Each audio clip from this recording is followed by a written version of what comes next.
called The Urban Vacuum. And it's being presented by Sean Warkentine. He's the interim station manager at Met Radio 1288 FM in Toronto. I'll just read briefly from his bio here. Sean Warkentine has been working in the campus community radio sector for over 10 years, beginning as a production coordinator at CKXU in Lethbridge, Alberta. He spent 5 years working as music director there, moved to Toronto to work as the program director at Met Radio in Toronto, and is currently wrapping up his term as interim station manager there. He has been involved in music for much of his life, from early beginnings in hardcore punk and later in the ambient and experimental genres of electronic music. Please welcome Sean Warkentine. And here's presenting. This is my line, so he's not here. He'll be on the screen. Oh, I see. So, So go ahead, John. Go ahead. Hi, everyone. Pleasure to have you. Pleasure to be here. One little correction. It's 12:80 a.m. on one of the two AM campus stations in Canada, which is kind of a unique challenge that we are always learning from and stuff. So anyway,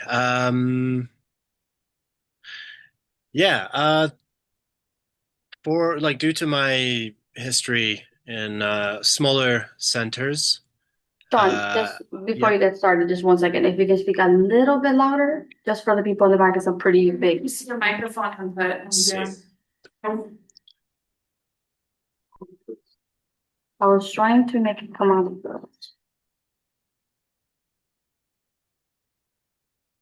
One second.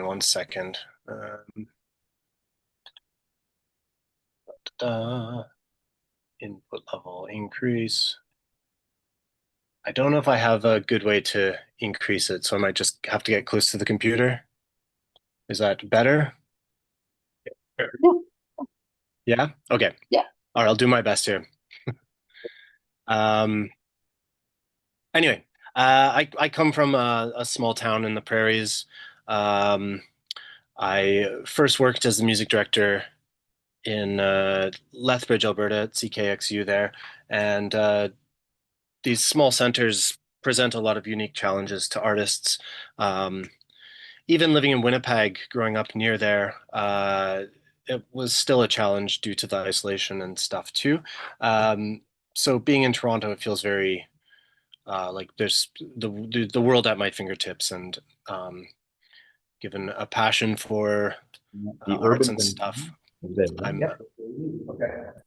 I'm excited to kind of talk about this and hear what people have to say about it.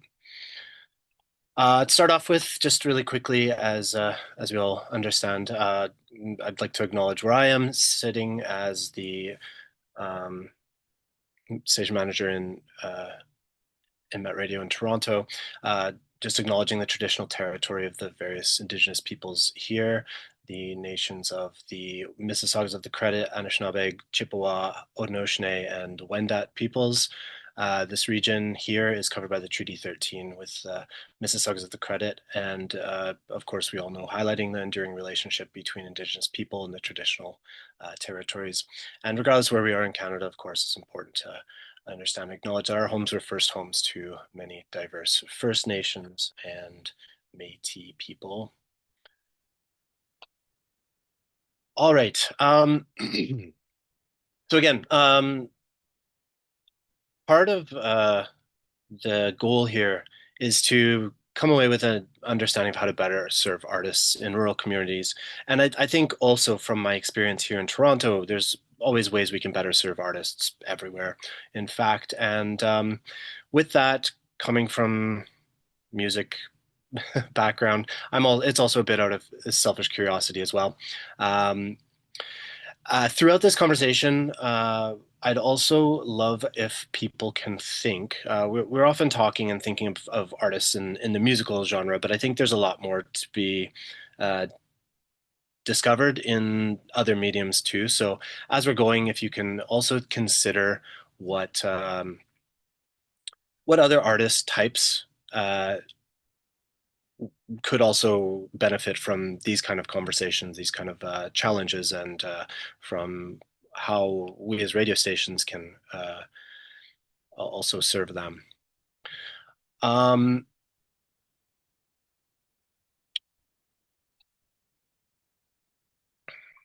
So according to the 2021 Canadian census, there were 40,000, I think 41,500 approximately artists from the defined rural areas of Canada. And given our spread across the nation, I think radio has a lot that we can provide. And I'd love to discover that, unpack that a bit. So I'm also presuming there might be some artists in attendance here. Am I able to get like a show of hands for how many people are artists attending? Is that like 3 or 4? I see 1 or 2 there. 3? Like 6. 6? Perfect. Okay. Yeah. And then the rest are all radio station people, I presume?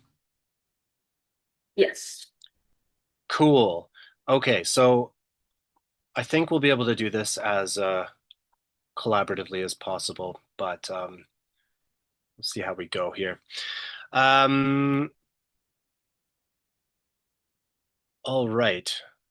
I have anybody who's from a small town, you can probably very much relate to this. I took it from, there's an artist from Lethbridge named Jay Blissett, who I believe has been maybe on hiatus since the pandemic, but this was taken from their Facebook, and I thought it was really brilliant and hit home and maybe hit harder than I wish it would. But we have big bands, or sorry, big city bands and small town bands. And for the big city bands, often find that they're promoting their 4th ever show. They're opening for a band with 50,000 monthly listeners using one of the 50 professional photos from their last show. Over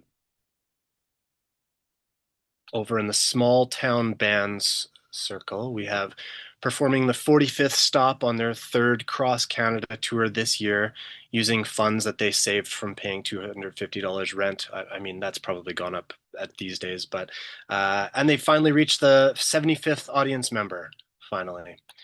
And then, of course, the crossover for both is an inflated ego while working a minimum wage job. Honestly, there are definitely benefits to being rural. I think a lot of the money you save can often put towards rent and put towards investing in your art more than living in the city when a majority is going towards rent. But get a little bit more into that as we go. Nevertheless, of course, this isn't to say one is better than the other. This is all just to explore what the landscape is like. So recently I sat down with somebody from Lethbridge. Perhaps you know him. His name is Jesse Northey. He's a performing artist, formerly with a band called Jesse and the Dandelions, and more specifically lately just as Jesse Northey. Of course, he's an artist. He is also the co-founder of Victory Pool, which is an artist management record label, and he does other various things such as grant writing for artists and stuff too. So you can check victorypool.ca for more on that. Specifically though, he was working for a time after moving from Lethbridge. He lived in Edmonton working for Alberta Music, and Alberta Music, if you're unfamiliar, is one of those artist supporting organizations from the province. And he had a lot of really excellent insight about a lot of what we hope to cover here. One thing specifically is he noticed trends where lately, and maybe post-pandemic, or at a certain point in artists' careers, when they get to a certain level, they might return to the smaller communities where it's cheaper for rent, if that's still a thing. And then, if they're touring for a lot of the time, then they don't need to worry so much about the amounts they're spending. But what he also noted was until you're at that level, there's specifically a few gaps that we can potentially fill. Alberta Music specifically, they would have little sessions, info sessions about what they do, what they can provide for artists, and how they how they can support the developing careers of young artists as well. And they would have these once per year in Lethbridge, Red Deer, and Grand Prairie, which are all, of course, smaller cities. But these were very regularly poorly attended, and so they couldn't really invest more time in those places.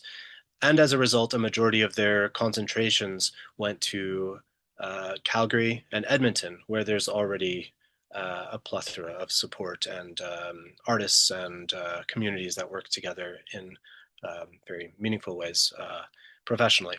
So he pointed out how a lot of these small towns need hubs, and the small communities need somewhere that artists know they can go.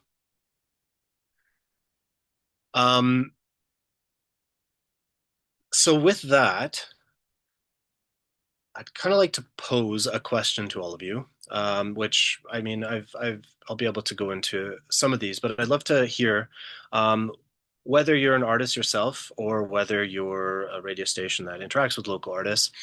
What are some of the biggest challenges that face artists in your community, or that artists face in your community? I don't know if does it make sense to do kind of a little breakout group discussion here? If you want to just maybe chat with somebody next to you, maybe come up with 2 or 3 of those, and we'll kind of compare notes. I'll give you like 3 minutes, something like that, 4 minutes to chat together. Just maybe note just 2 or 3 of the like the largest challenges that artists face, and I'll leave you to that.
Some of those flavors.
All right, everyone, do you hear me? You can actually download the profile.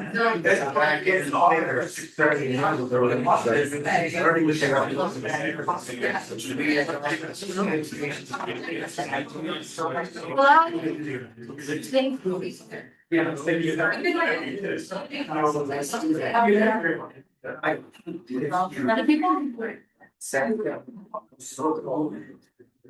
You guys can go brands for that. I was trying to use it, but I don't think so. I don't think maybe. Okay. All right, Yes, go ahead. I'll continue on. Yeah, hopefully you were able to identify. I mean, probably you can identify 100, but I'll present a few of the major ones. I just wanted to also ask, looking at or thinking of some of the major ones you just might have talked about, do these things change depending on the medium of the arts where you're at? And not that we need to discuss it or go into depth here. I'm just wanting to get people thinking a bit. Again, these are the ones I'll talk about. I think a lot of them are music focused, but I think it's necessary to consider other styles or other types of art too. So, all right, I'm going to present to you, some of the rural challenges that I've faced personally. Some of those that Jesse talked to me about, and hopefully some that you also discussed. But at the end, I'll also ask for others as well briefly, and you can share any that I might have missed. Okay, first up, audience is always a challenge in a small place, of course. Smaller populations, the lack of venues oftentimes, potentially oversaturation. It's easy as a local artist to be, the one go-to, or just the passion project that you always want to play all the time, play for everyone as much as you can, which at times can be detrimental to as well to your audience. The big difference, again, going back to that Venn diagram, is in a city, you can potentially hit the same number of people in one show that you can in a year of a small town. Next up, traveling. Of course, accessing new audience requires investments, of course, of time and of money, and a lot of planning as well, typically, if you want to go somewhere. The big detriment often is, you go to the big city, and instead of getting paid $200 for your show, that's all gas money, whereas the local band might receive, half that, but they can invest that immediately into the band as well, or the musical project. Again, this might be a different one for other types of artists, but I think it's an important challenge that maybe we don't necessarily have the best way to mediate or help, but I think it's worth noting. With that, of course, the finances, of course, the gas money. In addition to that, application fees for festivals and application fees for different organizations you might or artists might want to apply to. And then in addition, of course, rent, if you're renting a space, or if you have a space in your basement, paying for your rent. Basically making ends meet while trying to make a run at being a career artist. These are all challenges. In addition to that, what was the other thing I was noting?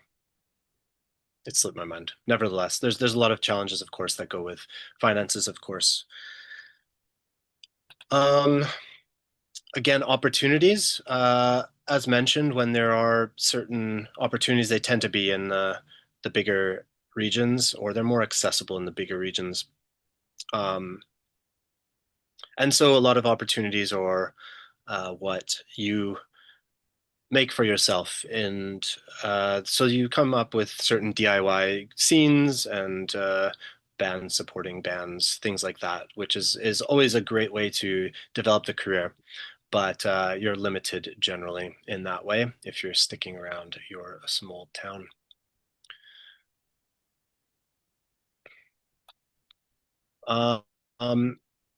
Then, I mean, I guess as I mentioned, with artists moving back to smaller towns when they, as they can afford to, there's oftentimes a lack of mentors, people that are able to supply knowledge, and people that are able to guide young artists and developing artists in what they need to know. And then, of course, with that, just knowledge. It's really difficult to know what you don't know you need to know, right? And so, yeah, having the access to resources, and given that, the online community is pretty accessible these days, I think there's still a lot that's needed in smaller communities. With that, did anyone have other challenges, significant? Did you talk about other significant challenges that might go beyond these? If anyone wants to shout them out to Eloisa. Maybe here we talked about this obnoxious expectation that you perform for free or exposure. Right. Yeah, I mean that kind of goes to finances for sure. Certainly that the smaller towns don't have the budgets that larger cities often have, and so certainly, yeah, exposure. Yeah, and if you could try to speak as loud as you can. I'll try. I think you kind of touched on this in audience, but competition between you and like other local bands, or even not local bands. Were you to hear that, Sean? Yeah, I did. Is that a I guess it's easy to have resentment or I guess for the limited spots is maybe what you're might be a better way to think about this is like the opportunities are limited and therefore you almost have to pick and choose which artists are going to get the opportunity and yeah, so I guess that would definitely play into things for sure.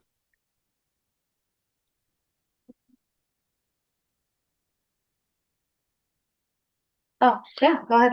One other thing that's kind of goes into knowledge and mentors, I guess, as well, is just like industry contacts that are, local and be able to like bulk email. You have to do a lot of research as like a rural or beginner, musician to figure out who you need to contact, and that takes a lot of your time to do that, and then have a back and forth because you're, trying to promote yourself. And there might be, we were just talking about like having a media kit available that has everything you need. But everyone kind of has different requirements for what they need in a media kit. Sometimes you can have a media kit that's like overfilled with so much that you don't need, and then media kits that, you know, sometimes I get sent music that is a WAV file and I only send MP3s. We can switch the file type over file format, but sometimes other places may not have the capacity or time to process that, and they'll never get back to you, and you never know why. So just, yeah, that kind of goes in with mentor the knowledge, but just a cut that I've noticed. Yeah, of course. Yeah, I mean the amount of time it takes to coordinate what you need what you need is pretty obscene when we have I mean we've developed certain resources like Earshot distro and I also recognize that not everybody is able to use that in our sector so yeah it's not easy and when people have specific correspondence requirements as well and yeah, absolutely a challenge. And I mean, this goes for radio, but it goes for everything too. Like certain, you know, you might prepare this promo write up, and then some expectations, or some places might have an expectation for like a quarter of that. So you have to figure out different lengths of everything. And so yeah, absolutely, that's certainly a challenge. And again, the time investment that you have to put into those things is pretty immense. Any others? Should we move on? One more.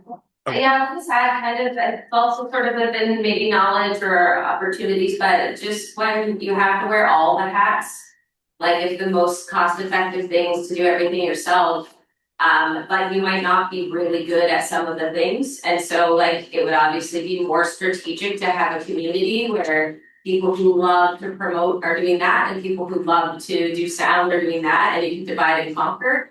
But if you don't have the pieces needed in your community, you have to do them anyway. Big time. Yeah.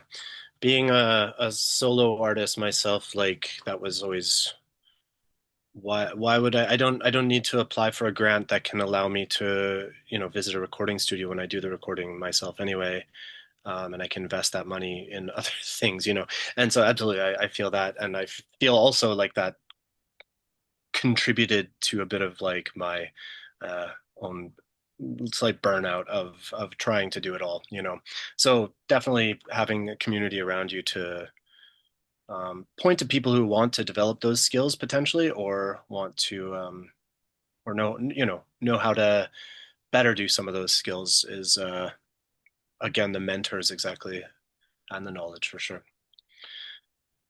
All right, I'll move on. Just quickly, I guess a lot of the common outcomes is for artists in a rural area. I find a lot of people um, they tend to give up the dream and they'll wind up working at a bank or a local organization or whatever, and maybe do it as a hobby, but never enable them.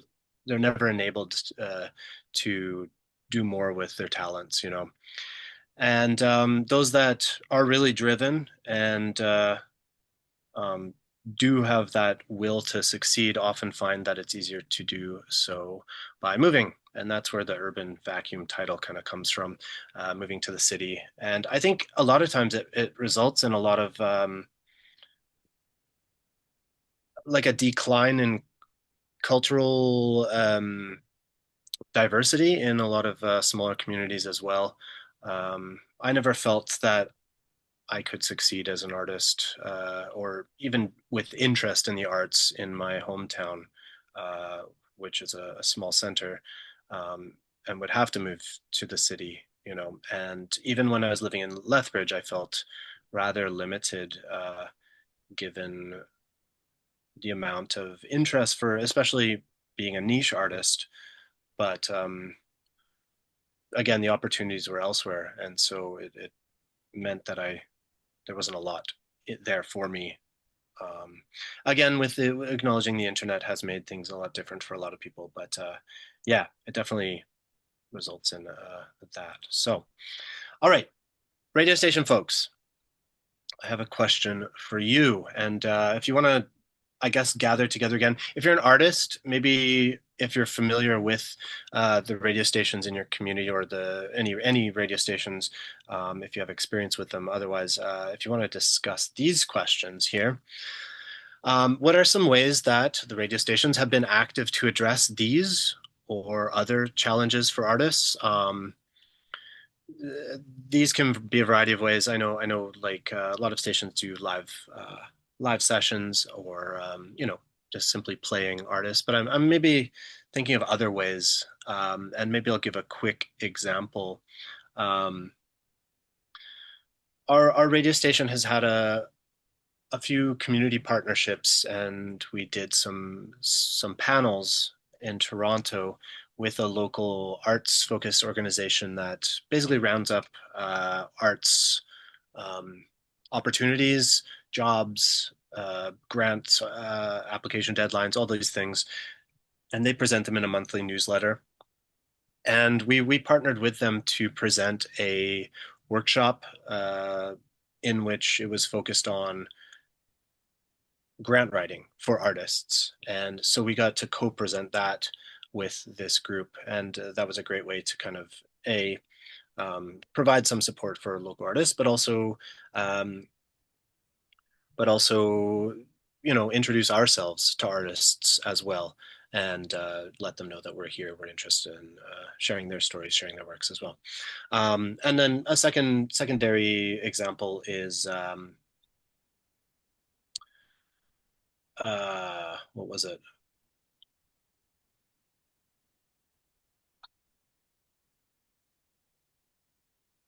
Well, anyway, a secondary one was that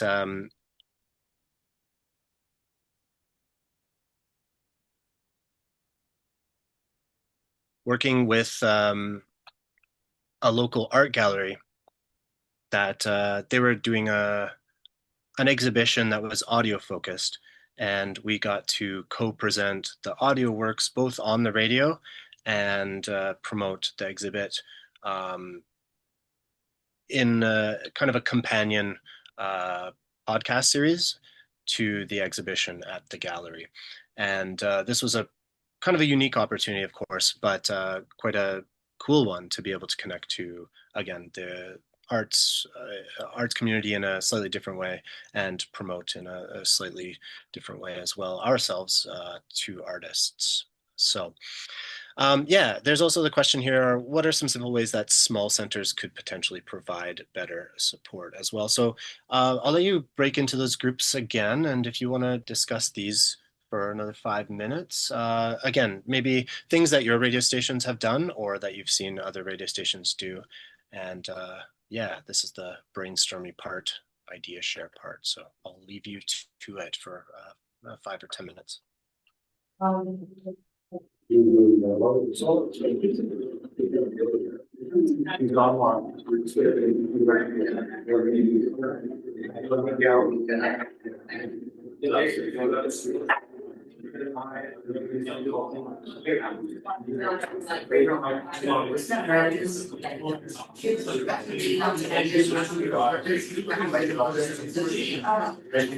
Somebody's never been done through.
That's what I got.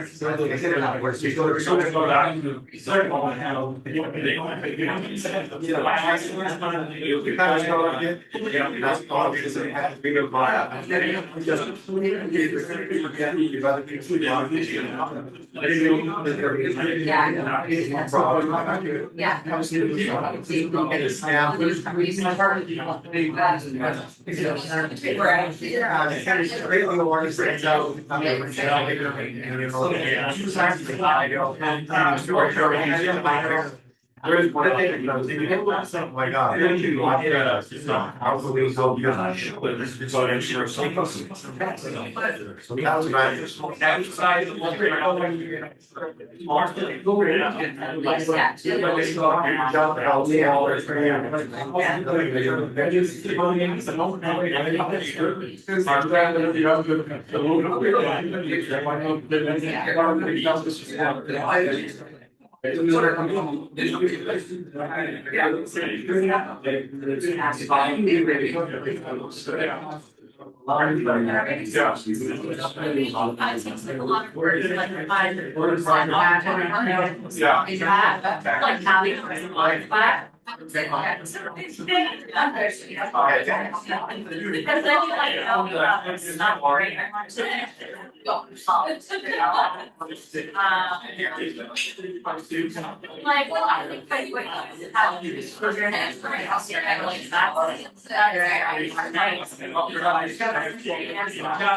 Okay, thank you, everyone.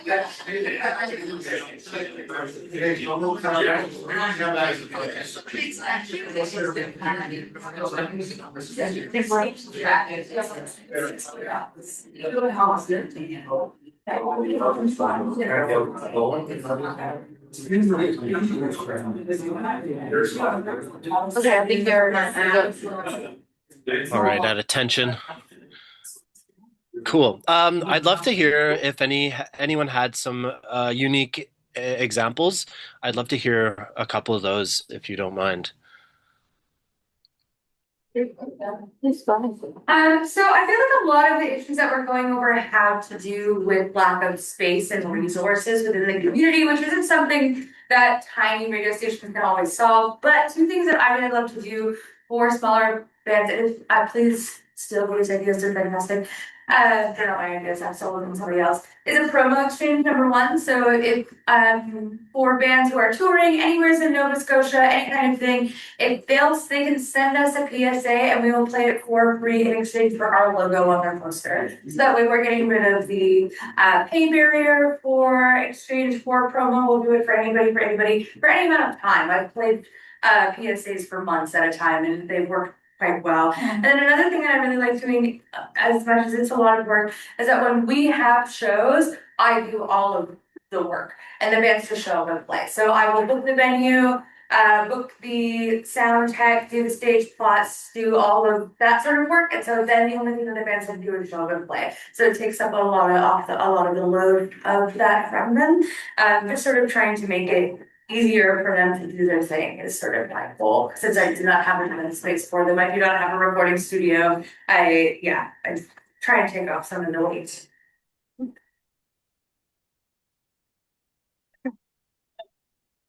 Okay, anyone else? There was one idea here from the gentleman to my right, Tom, is from the Smithers PC. An idea of sister cities, but rurally. And maybe not super far afield, but like far enough that you haven't saturated that market with your music. They don't know your band or whatever. But close enough that you can reach it in the car with all your gear without compromising your revenue and so on. So like rural sister cities that can cross promote. Yeah, cross promote each other, exactly. And say from the artist standpoint, if I'm from a smaller place and I'm going to a big city where there's a ton of options, I won't know who's safe. And this radio station might have done that work. Like if I know their priorities are gonna be around accessibility and anti-depression, then they're a good resource for asking who's a safe promoter, where's a safe venue. And it can help me narrow down kind of, or like, it gives me, I guess, already an ally in that space to get in there. Yeah, big time. That one's great. I think that's all. Okay.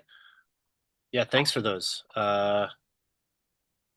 I know there is a in Manitoba. There's I think it's called the Home Routes. Was it the little touring circuit where they arrange artist tours to people's homes and have these little one-off shows as a little circuit as well. And I always thought that was a lovely idea. And I think I tried to arrange something like that with NCRA a few years back, and didn't quite turn out how would have hoped. But nevertheless, could be something to re-explore. I also like the sister cities idea. Kind of exactly touches on that. Okay, I don't think we'll necessarily need to break out, but for artists in the room, out of curiosity, if you don't mind sharing, have you utilized radio stations for support at all? I mean, obviously for airplay, but otherwise? And then more specifically, uh, how do you think radio stations could better support you and other artists in your community? That's something I'd love to get an artist perspective from. I would say being in a small town, I've worked with a local station as an artist and very supportive of the music that I present for myself and other artists that I produce. But if he were to, we talked about this collateral, so the sister, and if he could maybe reach out to stations in neighboring communities, hey, there's a great new artist. This is something I want you to listen to. I mean, again, we're talking about radio station owners that do everything and they're running themselves ragged because there's just no one else left on the day.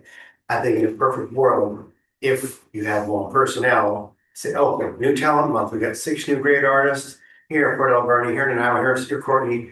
Though that's what I would like to see, is that kind of a collaborative effort to leapfrog from station to station. Who knows how far it could go? Yeah, definitely. I think this is also something we had discussed in the past, and maybe it kind of it was a bit resource intensive perhaps, but we had also discussed kind of like a national share. When one artist or one radio station adds an artist, then all stations could potentially access it.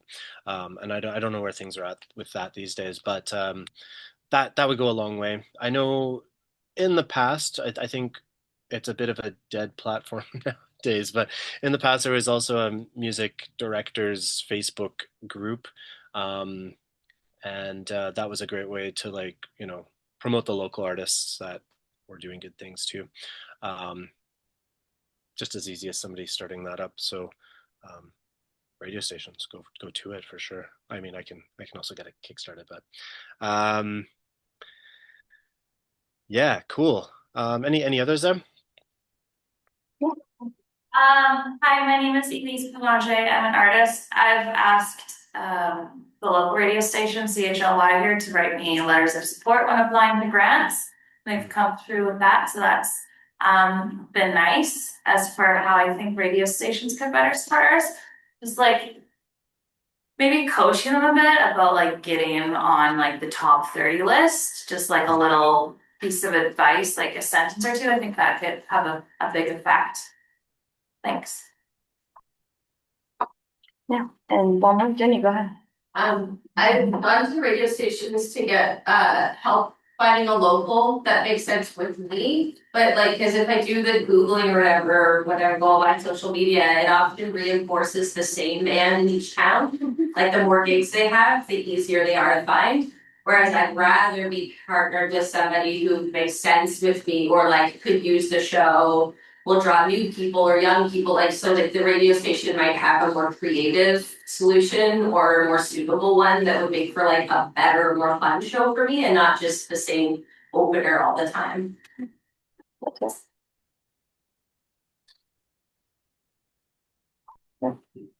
Cool. Okay.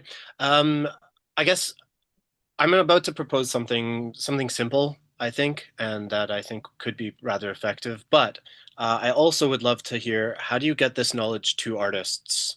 I feel like there's often a gap, like even especially in the big city where there's lots of options. In a small community, I think it's easier as a radio station for people to know that, oh, that's the place to go to as the hub. But what is the best way to get knowledge to artists these days with the like fragmentation of media and you know the challenges of just even communicating with artists. How would you recommend going about sharing knowledge to the artists, if your artists don't mind? Yeah, go ahead. I'll just see NCRA landing pad on the website where artists could see radio stations and connect directly to their website. We have a system where artists can submit their music through a form. I mean, Earshot is pretty accessible and understandable, but if they just want a list of like contacts to be a little bit more personalized, just having that as a landing pad, that if a musician were to look up local radio stations, they're on tour, they want to go and check out what's happening in an area, that would be awesome. If it was like the first Google search that comes up is the NCRC website with something like that.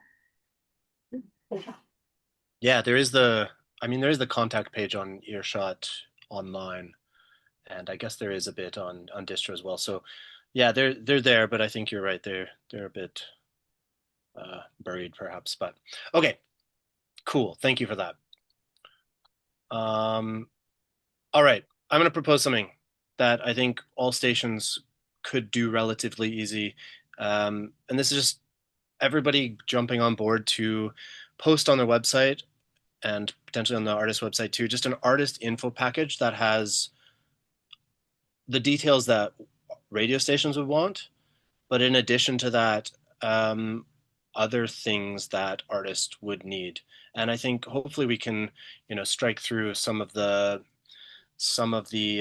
coaching that would need be not just to get airplay on top 30, but in addition, some of these other challenges that they face. So what this would require is, a good understanding of the contents.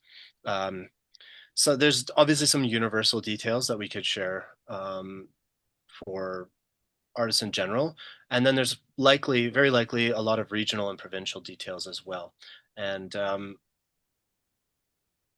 yeah, I would just love to work a little bit collaboratively to put something together that we can all just agree to share, modify slightly as needed for our locations, but have as a host, that artists can find across Canada, and that, we can be a simple, better hub for artists in general.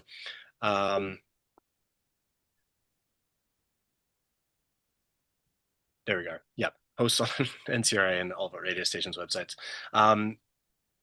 So I'm happy to get the ball rolling. I'd love to have, like, from radio stations, a little bit of a pledge that there might be some time set aside just to develop the local regional materials that might be beneficial, but then also just to have this on their websites. Does this sound of interest? Yes. Yeah. Cool. Let's do it. Let's do it. As a resource to everybody here, I have a list of websites which I can share as well, but these are just some absolute go-to websites that I think artists should know. There's of course the Earshot distro site on there, but the former music director of the music festival Sled Island Festival in Calgary put together this amazing music resource site called trickledownmusic.ca. I highly recommend everyone visit that. It's got honestly everything that an artist might need as far as music goes, from pressing an album to the production of it, both the audio and physical. It has, how to make a music video, how to pitch it to radio stations, how to build a tour, and everything. It's an amazing site full of knowledge, and I think every artist would benefit from visiting that, no matter where you're at in your career potentially.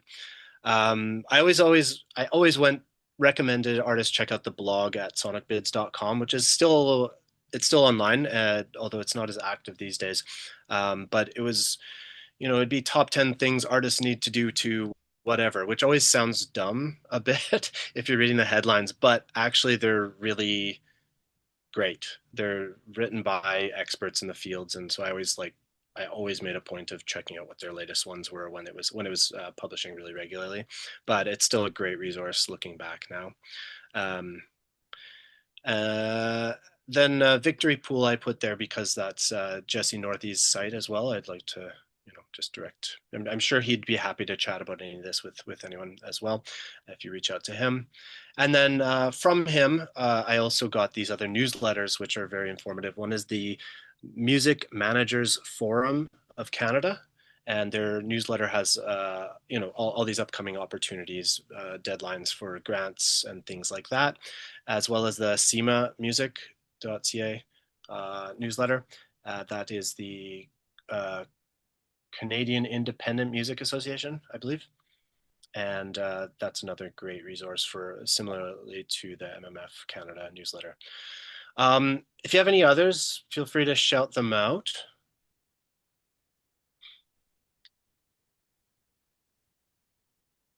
I don't think so. All right, well, this is a start at least. I'd love to hear from you about this and potentially start work on something that we can all share. And so I'll perhaps figure out how to communicate this with everybody on the NCRC or NCRI newsletter and stuff, or mailing list. But otherwise, artists, if you're ever interested, I'm always down to chat this kind of nerdy stuff. And so feel free to reach out. You can catch me at Sean@metradio.ca. And yeah, hopefully we can, at minimum be this, but I'd love to continue the conversation to see how else we can support artists. So thanks so much for your time and participation, and wish I was there. Hope it's a fun time.